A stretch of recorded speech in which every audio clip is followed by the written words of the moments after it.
النهارده انا رحت مول العرب، كان عندنا بيزنس صغير كده بنعمله مع اداره المول شركه مراكز. فبعد ما خلصنا الاجتماع قابلت مجموعه من حضراتكم اللي تشرفت جدا بانهم تعرفوا عليا وقعدنا حكينا مع بعض. ودخلت سبانيز، وبرضه قابلت واحد من المتابعين شاب لطيف جدا بيشتغل في شركه 2 بي، وقعدنا اتكلمنا شويه على اسعار البلاي ستيشن والموبايلات والحاجات الغاليه دي قوي. فسالني سؤال: هي الاسعار مش هتنزل؟ هو مش الدولار النهارده وصل 40؟ الاسعار ليه لسه ما بتنزلش لحد دلوقتي؟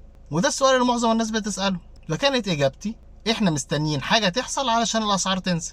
قال لي: أيوة التعويم. قلت له: لا، إحنا مش مستنيين التعويم، إحنا مستنيين الدولار يكون متوفر في البنك علشان أي بيزنس مان أو أي مستورد عنده أي شغل يعرف يجيب المواد اللي هو بيستخدمها. قال لي: ما هو الدولارات دي لما تتوفر هيبقى ليها بارايورتي، أكيد جزء منها كبير هيروح للقمح وغيره، وده طبيعي.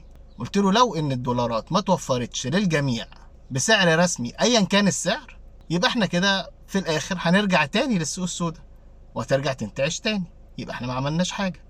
فلازم نركز في النقطه دي، احنا مش مستنيين التعويم، احنا مستنيين توفر الدولار بسعر رسمي ايا كان السعر عشان نقدر ننزل الاسعار ونشتغل تاني. غير كده هنفضل بنلف حوالين نفسنا. وميرسي جدا لكل المتابعين اللي قابلوني في المول.